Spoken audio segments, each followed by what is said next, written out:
kelahiran dan kematian.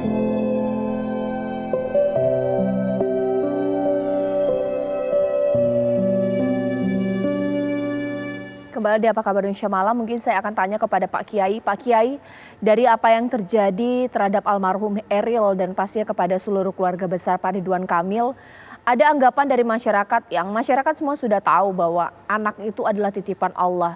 Tapi sangat sulit untuk menerima hal tersebut. Ini bagaimana Pak Kiai secara Islam kita memaknainya?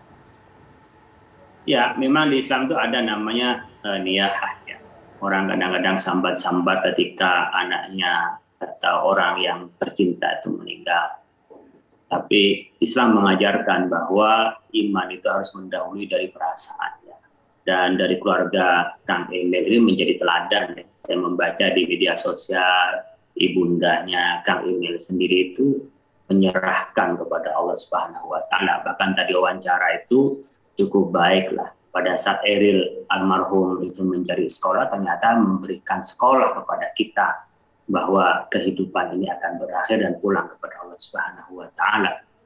Oleh karena itu kita memang tidak ada masalah untuk merasa sedih, tetapi jangan larut dalam kesedihan. Bahkan Rasulullah juga pernah sedih ketika putranya wafat. Ya.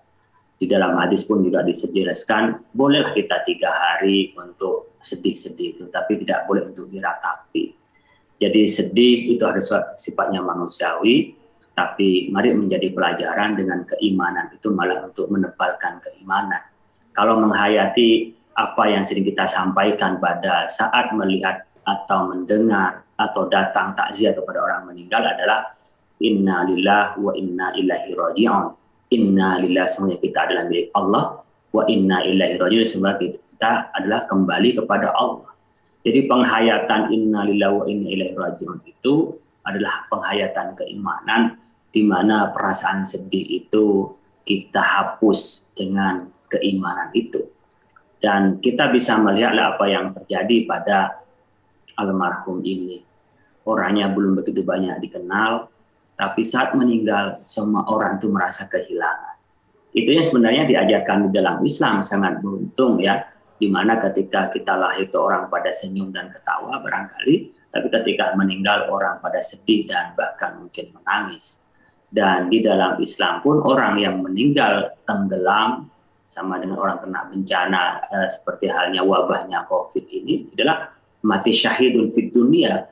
Jadi doa husnul khotimah itu memperkuat bahwa almarhum adalah wafatnya husnul khotimah. Mungkin kita sedih, tapi almarhum itu bahagia karena sudah mendapatkan husnul khotimah.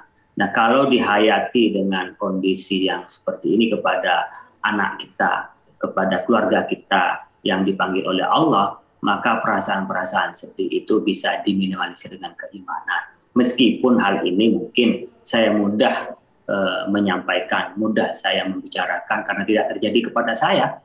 Ya. Tetapi itulah nasihat agama yang perlu untuk saling menasihatkan. Watawasau bil haqqi watawasau bis sabr. Baik.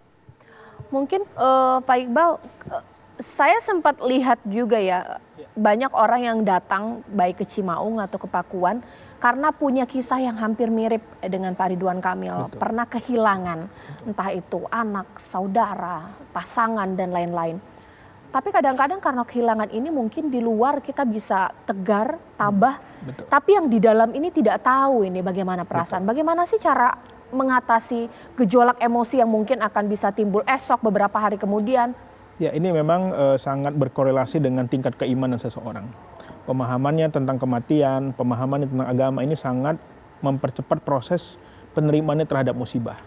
Karena memang secara faktanya banyak sekali orang-orang yang mungkin terlihat tegar, tapi pada faktanya mereka memerlukan waktu untuk menerima ini. Jadi masyarakat mungkin juga perlu berempati ke Kang Emil dan keluarga, karena beliau lelah, capek ya, misalnya saya lihat tadi masih ada yang minta foto, masih ada yang ngajak ngobrol, ya harusnya memang kita memberikan support secara moral dengan mendoakan ya, dengan mungkin memberikan ucapan duka, tetapi memang tidak mudah.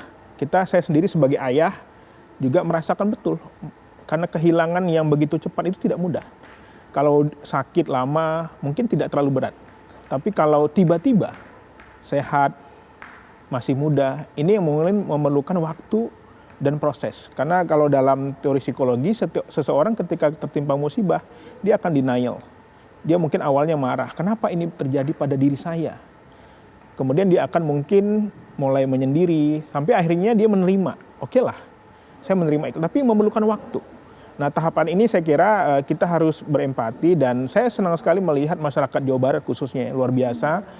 Saya acungkan jempol bagaimana empati, bagaimana dukungan masyarakat, kecintaannya kepada pemimpinnya, kecintaannya kepada Ananda, ya ini memberikan semangat, memberikan dukungan moral yang tentu saja akan mempercepat proses keikhlasannya menerima musibah ini. Oke, Ibu Ida, hari ini ikut ke pemakaman tidak Ibu di Cimaung, Bandung? Iya, kebetulan yang menghadiri di sana kepala sekolah kami dan salah satu guru.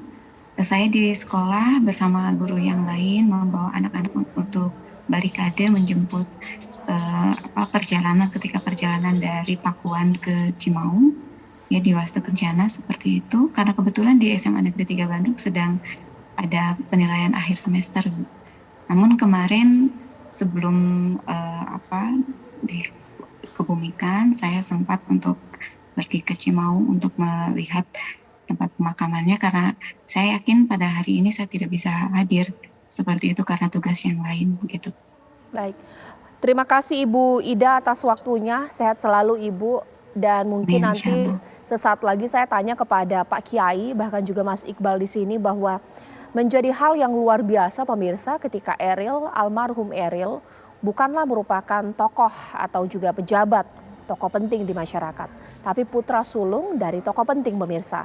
Tapi dukanya ini sama dan banyak sekali yang mendoakan. Fenomena seperti ini apa ya? Nanti akan kita bahas usai jeda berikut.